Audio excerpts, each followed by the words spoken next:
těch 15 kg tlak na ten krk je docela brutální. Ano, je to včetně komunikace, kdy tady vlastně je spojení s tím potápěčem a vlastně tady operátor vidí, v jaké hloubce je.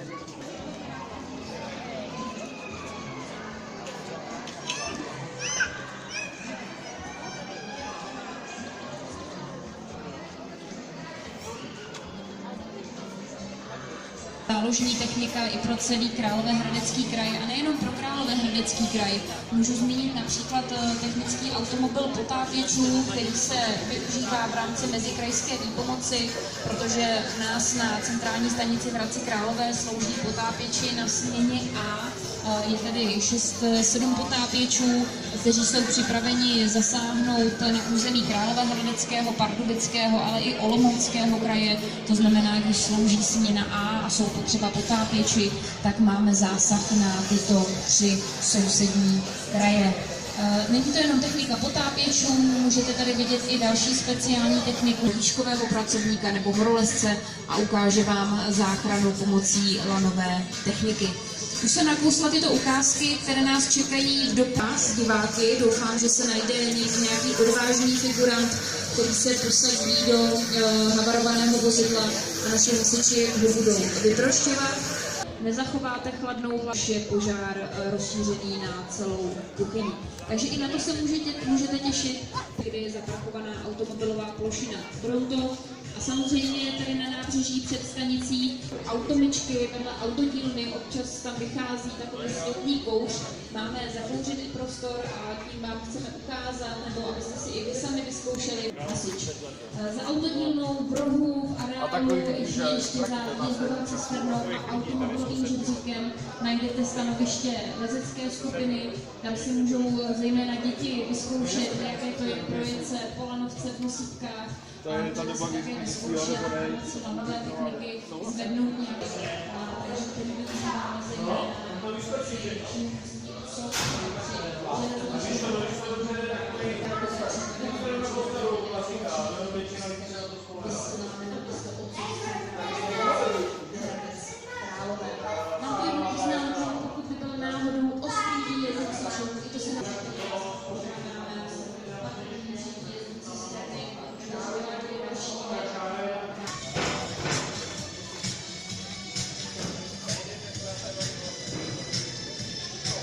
kdy samozřejmě se něco děje, kdy se v noci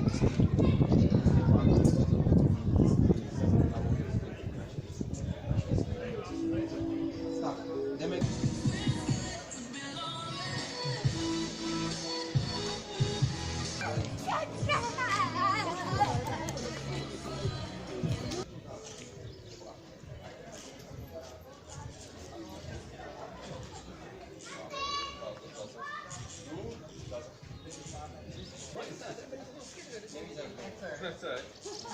Tačka bude vedle tebe. Tačka mluví s náma. Nebo maminka půjde. Zasahový kabát, přilbu, brýle ochranné, tak aby jsme předešli nějakým možným oděrkám. Takže Sebastián už je teďka v tuto chvíli vystrojován a bude usazený do jednoho z havarovaných vozidel. Podle scénáře nám byla ohlášena dopravní nehoda, kde v jednom z vozidel zůstala zaklíněná jedna zraněná osoba. V tu chvíli, když my přijmeme na operačním středisku podobné oznámení, samozřejmě předáváme tyto informace také zdravotnické záchranné službě, Policii České republiky, ale také už v tu chvíli vysíláme nejbližší jednotky, které se tomu místu události nachází. Jak už jsem říkala, my musíme vyjíždět do 2 minut od vyhlášení poplachu. To znamená, pokud vy ohlásíte nějakou mimořádnou událost k nám na tísňovou linku, tak hasiči, nehledě na to, jaká denní doba je, jestli je ráno, jestli zrovna obědvají, nebo jestli jsou 3 hodiny ráno, musíme rychle skočit dolů do garáže, obléct se do cisterny, do zásahového vozidla a vyjíždíme nejpozději do 2 minut od vyhlášení poplachu. Takže v tuto chvíli už byla ta dopravní nehoda ohlášena, hasiči už se připravují, jsou na místě a začneme pomalu s vyprošťováním, jakmile velitel zásahu dá pokyn, že je všechno připravené. Tuto ukázku pro vás zajišťují hasiči ze sloužících směn A a B, to znamená, jsou to hasiči, kteří dneska nejsou na výjezdu, dneska slouží směna C, takže pro vás zajišťují tuto ukázku 4 hasiči, je to klasické výjezdové družstvo 1+3, to znamená 1 velitel a 3 další hasiči.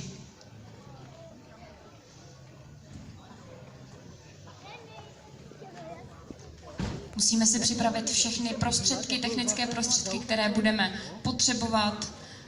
Bude to nejenom vyprošťovací zařízení, ale samozřejmě i nějaké další prostředky, které potřebujeme pro poskytnutí první pomoci těm zraněným osobám. Jsou to prostředky, kterými jsou běžně naše prvovýjezdové cisterny vybaveny.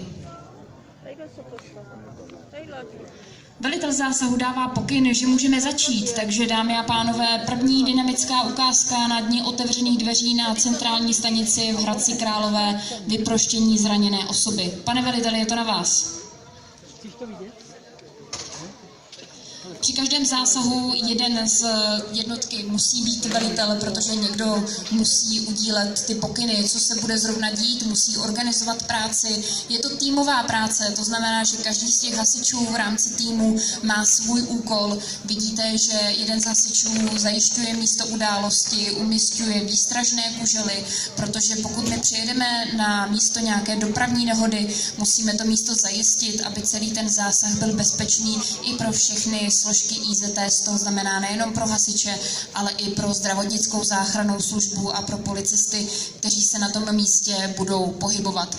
Musíme provést i nějakou základní stabilizaci těch vozidel, pokud ta vozidla mohou být na boku, převrácená na střeše, to znamená, aby třeba při tom vyprošťování nedošlo k nějakému dalšímu jejich samovolnému pohybu a dalšímu zranění osob, které se nachází uvnitř, ale právě i těch zasahujících hasičů, takže můžete vidět nějakou základní stabilizaci.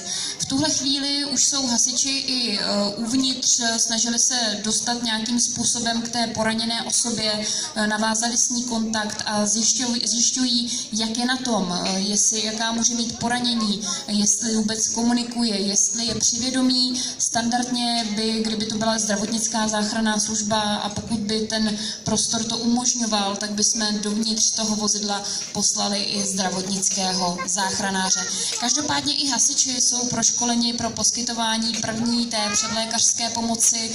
Většinou, pokud i někdo z toho týmu má specializaci zdravotnického záchranáře hasiče, to znamená, že je vyloženě vyčleněný na to, aby kontroloval celou dobu tu vyprošťovanou osobu, jestli bude v pořádku, jestli nedochází k nějakému náhlému zhoršení zdravotního stavu.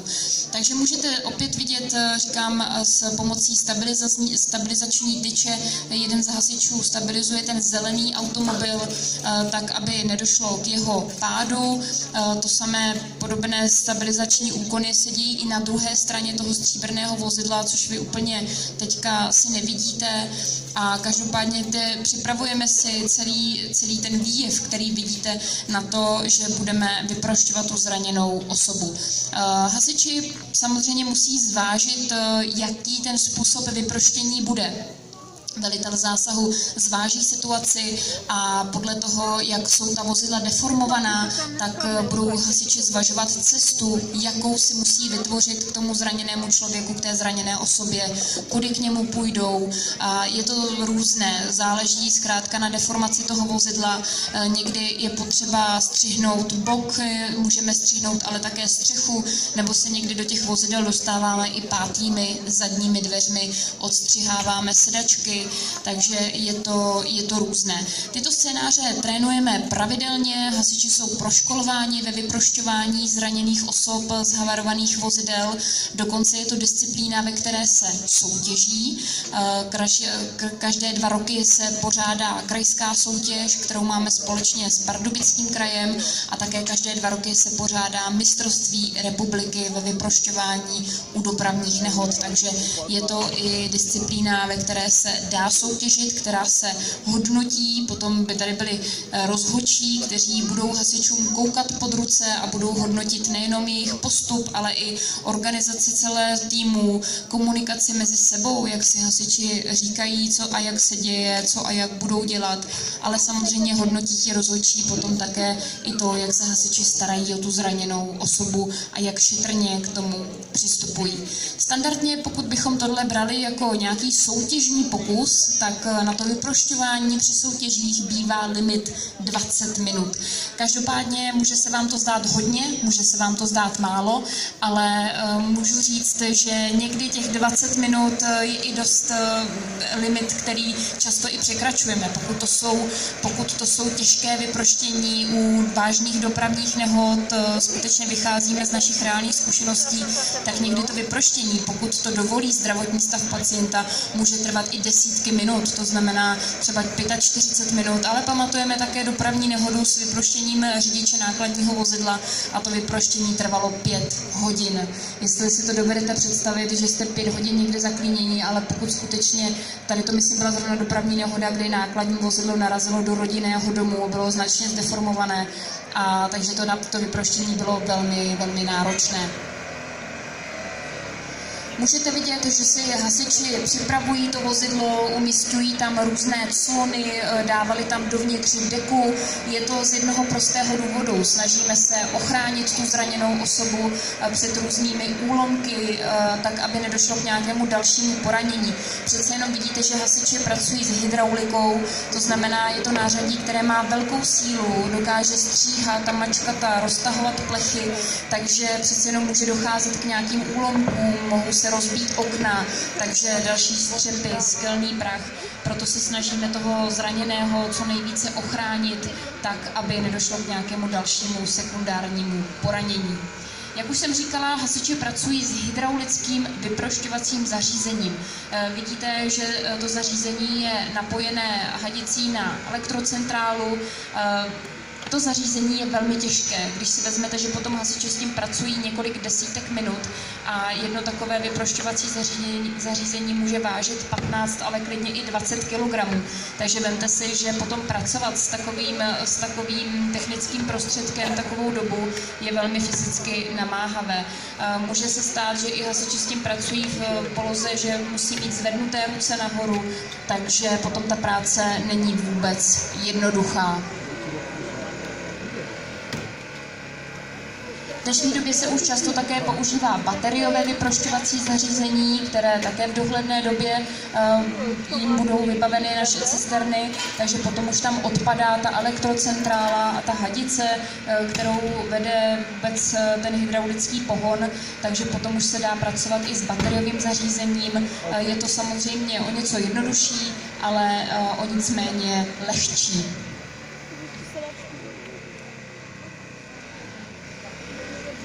Můžete pozorovat hasiče, jak se snaží dostat ke zraněné osobě. V našem případě to je figurant z vašich řad, který se jmenuje Sebastián. Doufám, že se o něj hasiči vevnitř dobře starají, protože po celou dobu je uvnitř hasič, který má specializaci zdravotnického záchranáře, zdravotníka. To znamená, že je schopen s nějakým základním způsobem posoudit zdravotní stav, případně by tam byl s pacientem do té doby, než by se dostavila zdravotnická záchranná služba. Takže pokud to potom ta deformace toho vraku umožňuje, tak by byl uvnitř i zdravotnický záchranář zdravotnické záchranné služby, který by po celou dobu dohlížel na to, jak se pacientovi daří, protože samozřejmě může dojít ke zhoršení zdravotního stavu a potom na pokyn lékaře my musíme toho pacienta dostat ven co nejdříve. Samozřejmě takhle, pokud víme, že ten pacient je stabilizován, tak se snažíme postupovat co nejšetrněji, aby nedošlo k žádnému dalšímu sekundárnímu poranění.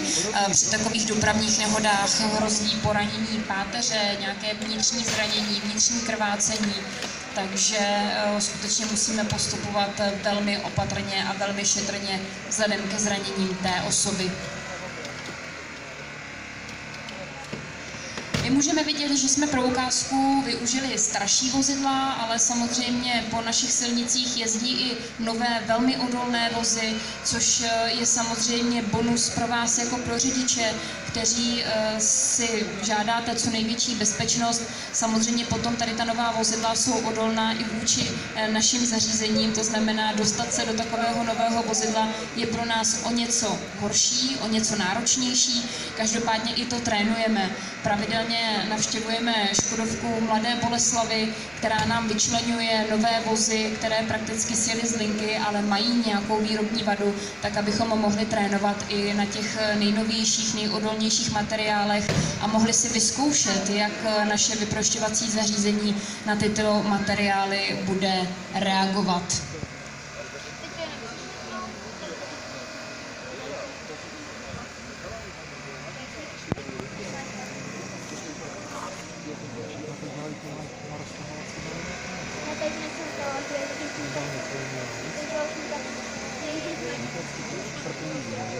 Jak jsem říkala, vyprošťování u dopravních nehod je o sehranosti celého týmu. Každý z těch kluků, které můžete pozorovat, tak ví, co má dělat, ví, jaká je jeho role, ví, jak zacházet s tím vyprošťovacím zařízením. Samozřejmě všichni postupují podle pokynů velitele zásahu, který je za celý zásah zodpovědný. Já když se podívám dovnitř teďka do vozidla, tak skutečně můžu vidět Sebastiána, na kterého mluví jeden z našich hasičů. Sebastián je přikrytý dekou, tak aby nedošlo k nějakému poranění od těch úlomků střepů. Mohli jste vidět, že skutečně při manipulaci s tou hydraulikou plechy praskají, sklo praská. A samozřejmě pokud to jsou vozidla, která jsou vybaveny airbagy, tak musíme postupovat i s ohledem na to, že třeba ty airbagy mohou být ještě nevybuchlé. To znamená, že například na airbag na volantu máme takový speciální nástavec, který umístíme na ten volant, kdyby náhodou při průběhu toho vyprošťování došlo k výbuchu airbagu, tak aby nebyl zraněný ještě ten řidič, zaklíněný řidič ve vozidle, ale třeba i někdo z našich zasahujících hasičů. To znamená, že ten volant musíme ochránit tak, aby kdyby ten airbag vybuchl, tak aby zůstal v tom pouzdře, které na volant umístíme.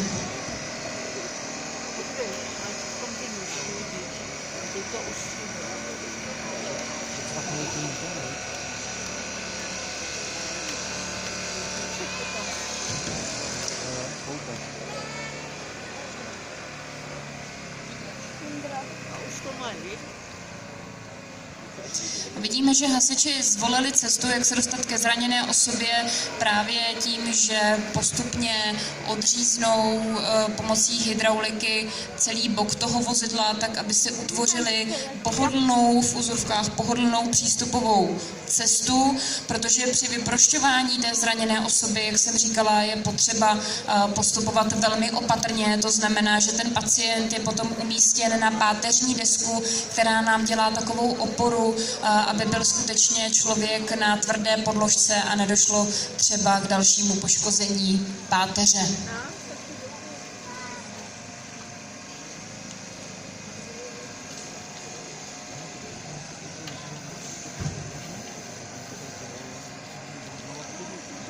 A přesně o čem jsem mluvila, tak v tuhle chvíli už pomalu nastává. Hasiči si vytvořili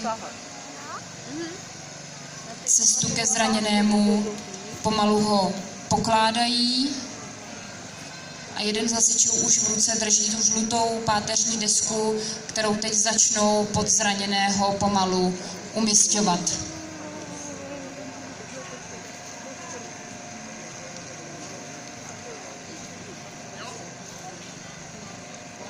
Samozřejmě dopravní nehoda je o spolupráci všech složek integrovaného záchranného systému, o zdravotnické záchranné službě už jsme mluvili. Pochopitelně by své úkoly plnila na místě i Policie České republiky, která by se starala o zajištění toho místa tak, aby neprojížděla v okolí další vozidla. Potom má policie samozřejmě na starosti vyšetřování dopravní nehody. Takže je to prostor pro všechny složky integrovaného záchranného systému. Je to takový typický zásah, kde se všichni potkáme na jednom místě.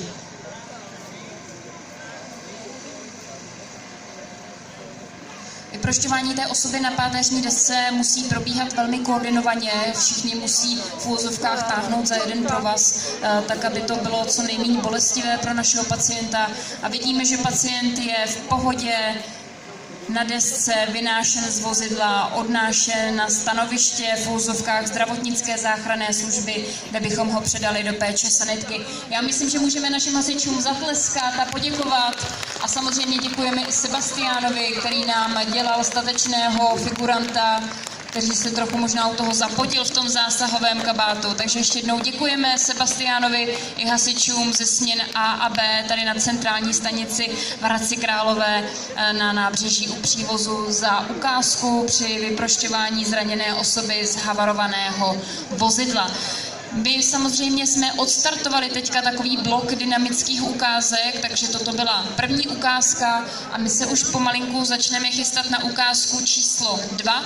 Bude tady pár minutek pauzička, tak možná se běžte schovat do stínu, jestli vám teplo, a budeme se chystat tady ještě na kuchyni, ne? Takže když já tady přejdu na druhý konec tady toho placu, tak už vidíte připravené vchodové dveře a tady si ukážeme, jak funguje řezání systémem Cobra, kterou máme umístěnou na prvovýjezdové cisterně.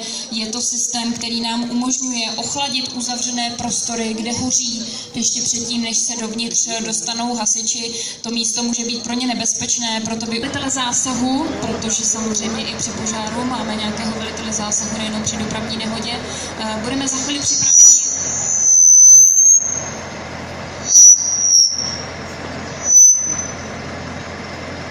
To vypadá, když se jenom vystříkne bez toho, aniž bychom řezali do nějakých materiálů. Vidíte, že ten tlak je tam obrovský, že je dobré, když má hasič za sebou nějakého parťáka, který ho v uvozovkách podrží.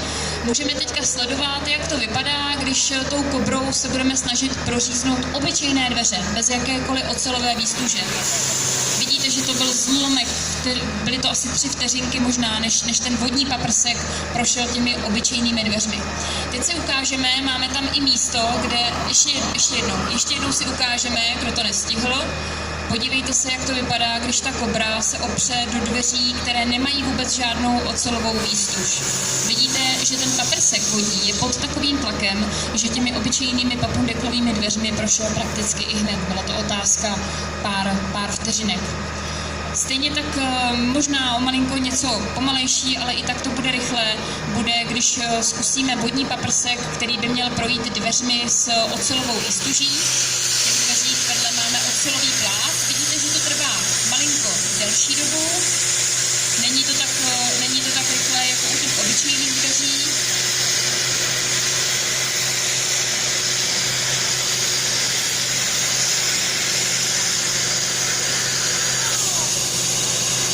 Ten paprsek prošel.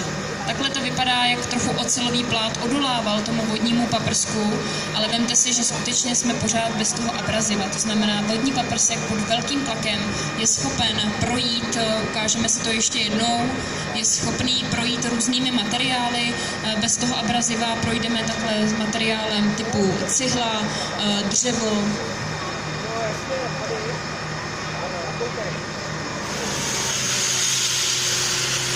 Běžné konstrukce jsme schopni prořezat obyčejným vodním paprskem, který je ale vysílán tím zařízením Cobra pod obrovským tlakem.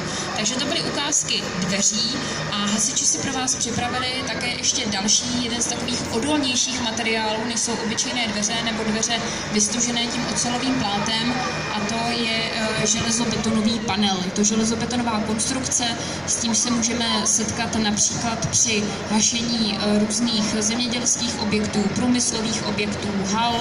To znamená, pokud to jsou skutečně prostory, kde je obrovský žár a nemůžete tam poslat hasiče, ale potřebujeme ty prostory ochladit, tak přesně pro tyto účely využíváme tady ten systém Cobra, který nám pomůže vytvořit úzkou cestu tím vodním paprskem, prostup i do těch odolných konstrukcí, a v podstatě ta voda se rozprskne na takové mikroskopické kapičky, na vodní mlhu, která nám ten prostor zasažený požárem ochlazuje.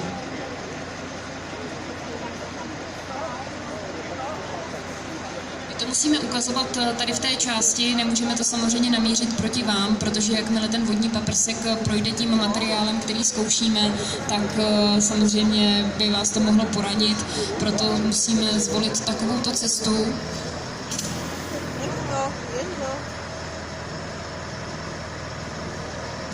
Vidíte, že už je tady opřený ten železobetonový panel, který je připravený na další část té ukázky.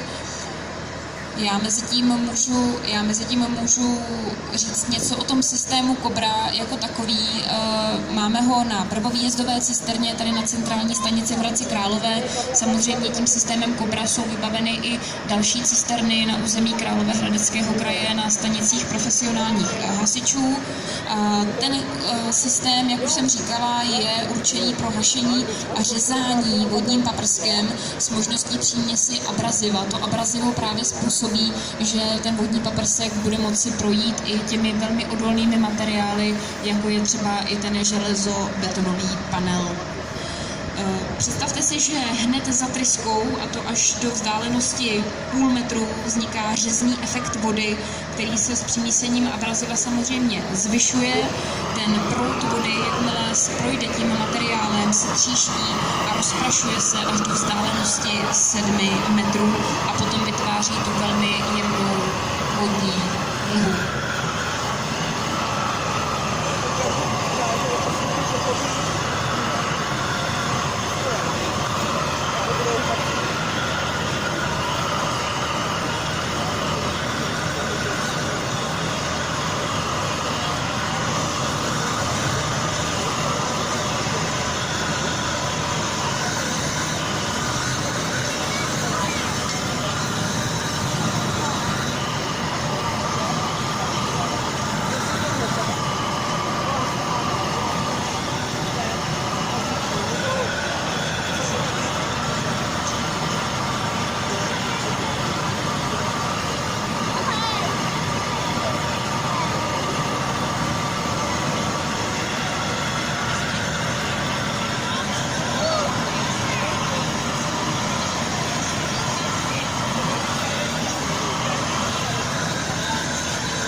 Dámy a pánové, jak jsem dostala informaci, tak panel bude v příští ukázce, takže budete tady muset vydržet ještě do příští ukázky Cobrou, abyste viděli, jak se pomocí abraziva dostaneme přes tu železobetonovou konstrukci. Každopádně funguje to, já už jsem toho byla svědkem několikrát, takže když tady s námi vydržíte, tak se určitě této ukázky dočkáte.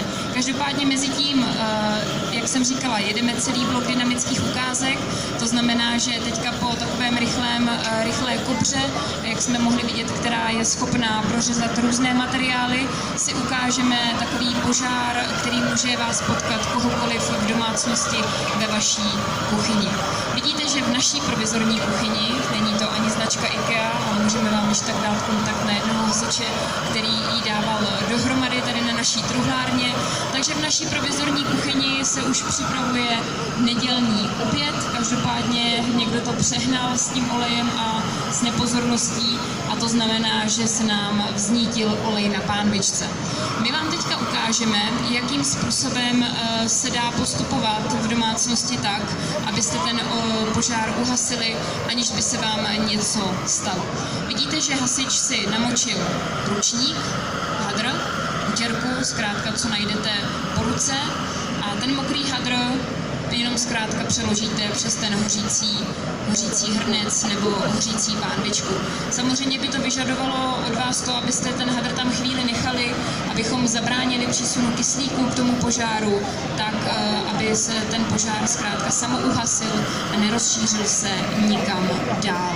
Takže vidíme, že postupně nám došlo k uhašení toho požáru a takovýhle je správný postup. Ten si prosím vás zapamatujte, pokud se vám něco stane v domácnosti, že byste z nepozornosti zapříčinilo takovéto vznícení, tak si zapamatujte, že stačí mokrý hadr nebo utěrka, kterou přiklopíte hořící pánvičku nebo olej. Teďka ale uvidíte, co se stane, když zazmatkujete a vylejete instinktivně vodu na ten hořící olej, vznikne taková obrovská ohnivá koule, která vám v tu chvíli už zachvátí celou kuchyň a nepomůže vám už teďka vůbec nic a jenom budete muset volat 112 a nebo 150, tak aby přijeli hasiči. Protože samozřejmě vy možná uhasíte tu pánvičku, ale v tuhle chvíli hoří už všechno kolem vás, včetně možná i vašeho oblečení, které se tím pádem vznítilo. Takže toto byl špatný postup, prosím vás, tady to zapomeňte, děláme to jenom pro efekt pro vás, abyste viděli, co se může stát, když zapálíte, nebo když dáte, když chrstnete vodu na hořící olej. My vám to ukážeme pro efekt ještě jednou, kdo se to nestihl natočit, tak hasiči ještě jednou rozpálí tu pánvičku. Stane se tam to, že pokud přidáte vodu k tomu hořícímu oleji, tak bude obrovský vývin páry, ta voda se ohřeje, změní se v páru, zmnohonásobí svůj objem a v tu chvíli samozřejmě ten požár je velmi přišivený a jak jsem říkala, vznikne taková už ta ohnivá koule, kterou jste mohli vidět, která zachvátí celou kuchyň. Takže ještě jednou pro ukázku, tohle určitě doma nikdy neskoušejte, můžeme to dělat jenom tady na dnech otevřených dveří a na různých dnech IZS ukázku. Takže toto je jenom pro vás na ukázku. Zapomeňte tento postup, pokud vám dojde k požáru doma v kuchyni.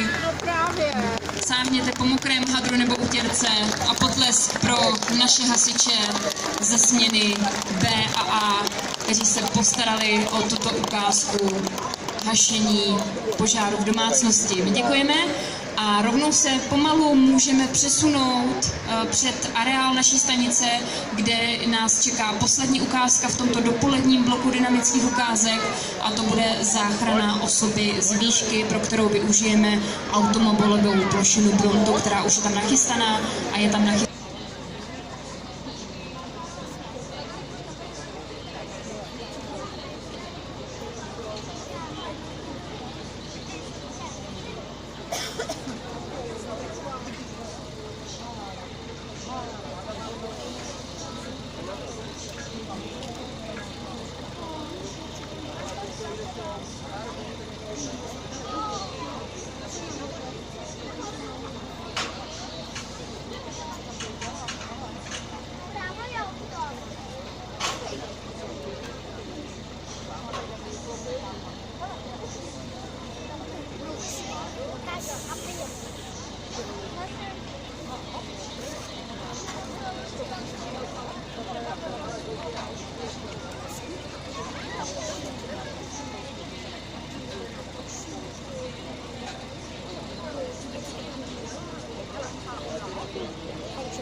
Můžete se do některých vozidel i podívat dovnitř, posadit se, kde jsou otevřená. Můžete se podívat i na speciální technický automobil našich potápěčů. Můžete projít o 11:30, odstartujeme ještě před obědem další kolečko dynamických ukázek.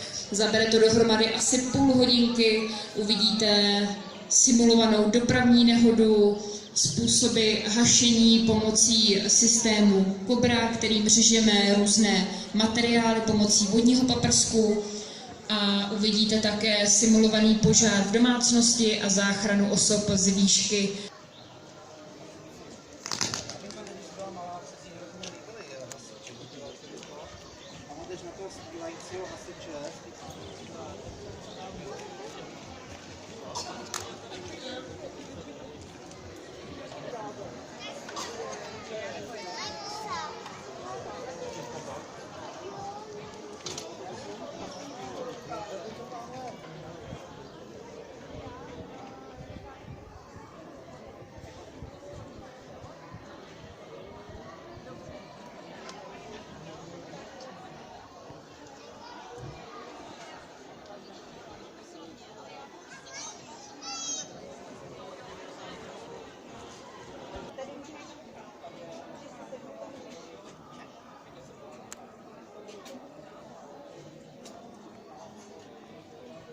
jaké to je, když musíme hasit. Pojďte potom dál do areálu stanice, kde už vás hnedka přivítá vystavená zásahová technika, kterou využíváme v plnění různých úkolů, hlavně pro děti. A samozřejmě ještě za garáží, v rohu, za cisternou a automobilovým žebříčkem si můžete vyzkoušet. Můžete to také potom vzít přes naši zakouřenou automečku, kde si sami vyzkoušíte na vlastní kůži, jaké to je pohybovat se v zakouření. Použijete to, co nemáte. Dynamické ukázky, včetně i záchrany osob z výšky pomocí automobilové nehody, takže zhruba kolem 10. hodiny včas vám řekneme. Zatím si můžete projít celý areál stanice. Správný systém rušení, ale také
Koukejte.